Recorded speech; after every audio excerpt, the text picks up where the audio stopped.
बोलिए श्रीमद् भागवत भगवान की जय।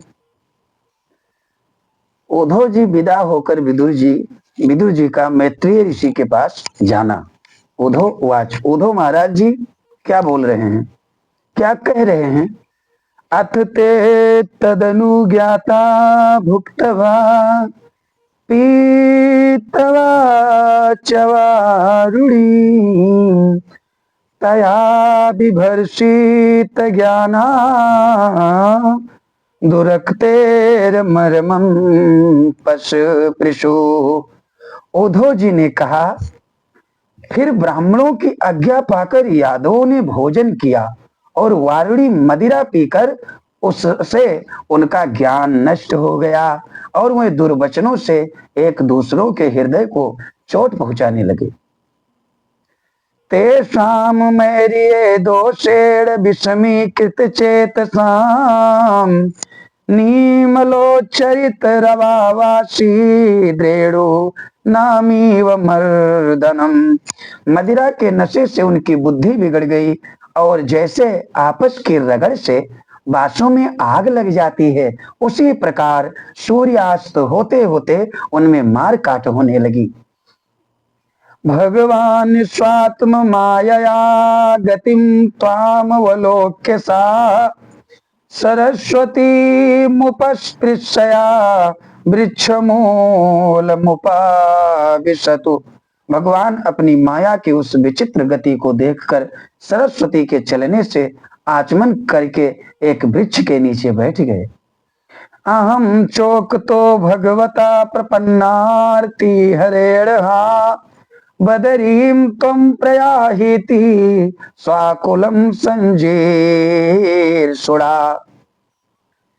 इससे पहले ही शरणागतों का दुख दूर करने वाले भगवान श्री कृष्ण ने अपने कुल का संहार करने की इच्छा होने पर मुझसे कह दिया था कि तुम बदिराश्रम चले जाओ। जब युद्ध हुआ था ना, तो जितने यादव थे सब मारे गए थे, ऐसा शास्त्र कह रहा है, ऐसा श्रीमद् भागवत भगवान कह रहे हैं। आज जो हो रहा है कि कहीं कहीं सुनने को मिल रहा है कि यादव जी बैठे हैं, श्रीमद् भागवत भगवान को कह रहे हैं, सुना रहे हैं। हाँ, भगवान की भक्ति करना या उनकी कथा करना हम भी सहमत हैं कि करना चाहिए, किंतु शास्त्र इस कार्य को करने के लिए सिर्फ तो सिर्फ ब्राह्मण को ही दे रहा है और लोगों को आदेश नहीं है। किंतु अगर कोई नहीं मानता है, कर रहा है, तो अब उसके लिए क्या। अथापि तदभिप्रेतं जाननी हमरिंदमु पृष्ठतो अनवगमं भरतृ पाद विशुलेषणा क्षमा। विदुर जी, इससे यद्यपि मैं उनका आशय समझ गया था, तो भी स्वामी के चरणों का वियोग ना सहने के कारण मैं उनके पीछे पीछे प्रभास क्षेत्र में पहुंच गया। अद्राक्ष में कमासीनम विचिन्नवन्न दहितम पतिम श्रीनिकेत सरस्वत्याम कृतकेतम केतनम।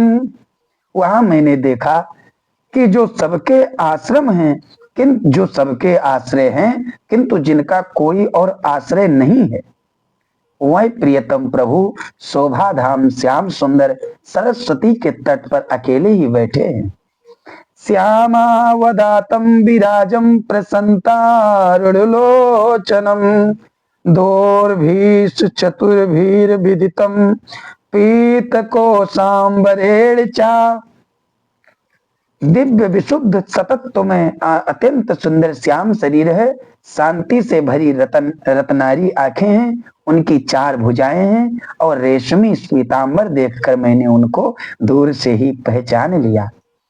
वाम उरावधीसित दक्षिणांग्री ग्रीसरोरुहम अपासितार्थ अपाश्रितार भकासवत्थम कृशम त्वक्त पिपल्लम।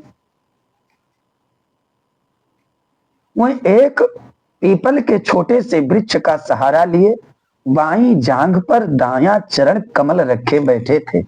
भोजन पान का त्याग कर देने पर भी वह आनंद से प्रफुल्लित हो रहे थे। तस्मन महाभागवतो द्रेपायन सुहत सखा लोकाननुचरन् सिद्ध आश्वासादधिच्छया।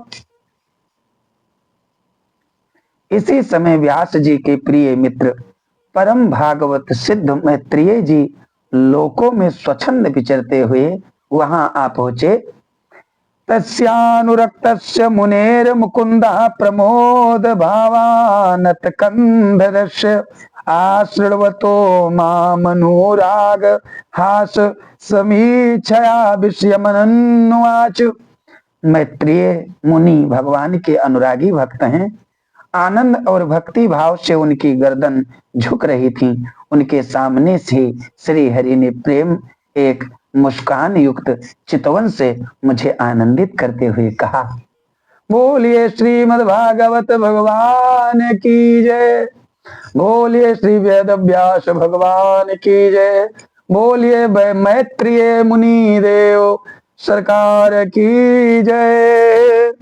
ओम कृष्णाय वासुदेवाय हरिये परमात्मने प्रणता कलेश नाशाय गोविंदाय नमो नमः। तो बस इतना ही। आप प्रतिदिन अगर श्रीमद् भागवत भगवान को नियमित रूप से एक एक पाठ प्रतिदिन करें तो हमें लगता है कि आपका साल भर में क्लियर हो जाएगा सब कुछ। ना कि ज्ञान से ही आप बहुत सारी चीजों से मजबूत होंगे।